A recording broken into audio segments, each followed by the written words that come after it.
Welcome to ELF, Unit 5 of the year-long theme cycles. We are on Unit 5, Bird Songs. It's a great time of the year to be listening and paying attention to our outside environment, and that includes bird songs. We are focusing on why birds sing in this unit. And so we're going to have you ornithologists for a day pay special attention to our introduction and conclusion. Any one of you can help with the introduction and conclusion of ELF. We always do a puppet show, but we also have a couple supplemental activities. So, to kick it off, we'd like to talk about on our outline that is usually taped to the top of our lids.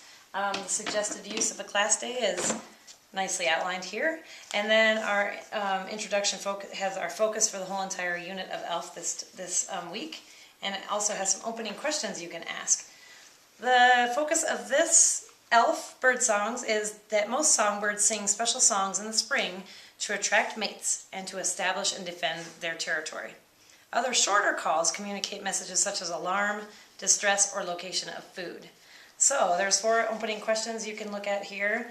It talks about the difference between songs and calls, the reasons birds sing, and then how they make sounds, and how people remember and identify birds by their song.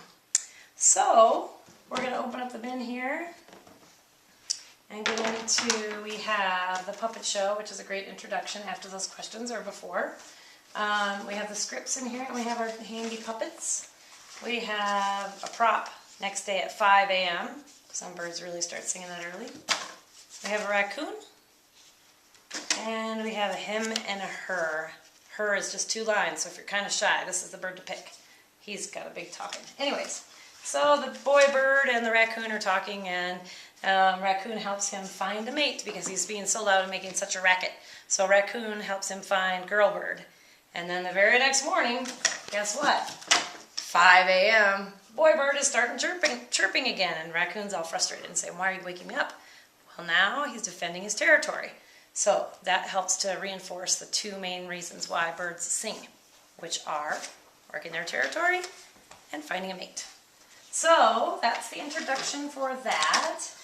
And then we have a very brief conclusion ideas. Like always, we have a few ideas. Oh, and there will be library books in here as well. We don't have them this time, but in time for the taping of the training video, but they'll be in there in time for your ELF class to run. So on the last 2 pages of the outline, which will be taped on the lid, we have the conclusion, and we have a couple ideas of reading some of the books. Sharing circle, they can talk about musical names where students can make up a call for their name. So, for example, well, I'm not going to do that for you today. Sorry about that. But you can make up your own mnemonic for your name and make your own bird call and have all the kids do that. That might be kind of a fun thing. Our snack ideas are bird nest cookies, bird seed, so you can combine like sunflower seeds and chocolate chips and make your own bird seed. And the last one is cookie cutters. If you have some bird-shaped cookie cutters, you could make a snack with, well, not peanut butter and jelly, probably for most classes because of allergies, but something like that. Make a little snack sandwich. Use a cookie cutter and shape it like a bird. Again, there will be all kinds of books available in the introduction and conclusion bin and throughout all the ELF centers. Just really quick, I want to touch on cleaning up your bins. We do put everything into manila envelopes or Ziplocs, and we'd really appreciate if they get back into the bins and the puppet show theater back into the ELF closet. If we're running low on supplies, please let your class coordinator or teacher know, and they can email us and let us know so that we can make sure you have all the materials you need to run your ELF day smoothly.